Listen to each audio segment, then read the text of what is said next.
जनाब ये मछली आ रही है सारी फिशीटो में, इधर से हेड पंजनद के पास से।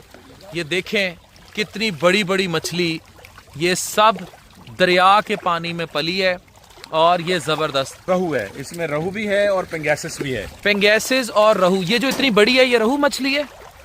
ये जो इतनी बड़ी है, फीड लाइन पे फीड ये जो इतनी बड़ी, एक बंदा फीड लिया।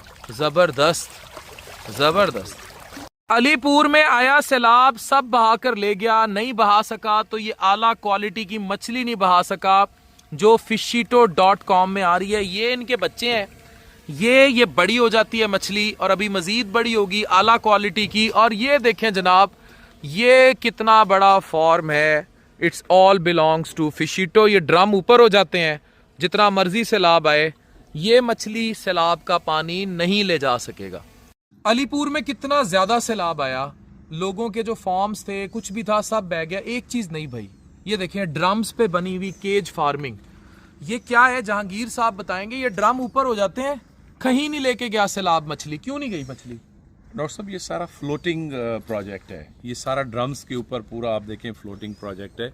इस वक्त 200 केजेस लगे हुए हैं और ये 200 केजेस की जो प्रोडक्शन है वो 1000 एकड़ के बराबर है। जो कन्वेंशनल फार्मिंग है ना, जो मैदानों में होती है, जो आप पॉन्ड्स बना के करते हैं, उससे मुताबिक अगर आप देखें तो यहाँ 1000 एकड़ की प्रोडक्शन हम ये 2 एकड़ का फॉर्म लगा के कर रहे हैं। तो इसको केज फार्मिंग कहते हैं। ये जदीद जो है वो 100 फिश फार्मिंग है। Thank you. 100 फुट गहरा पानी है और यही मछली का बच्चा होता है और ये ड्रम्स के ऊपर है। ये ड्रम्स के ऊपर जितना मर्जी सैलाब आ जाए ये ड्रम ऊपर हो जाएंगे, वो अंदर ही रहेंगे और उनको सैलाब नहीं लेके जा सकेगा। और शिकार भी है यहाँ, मुर्गाब भी और पता नहीं क्या क्या।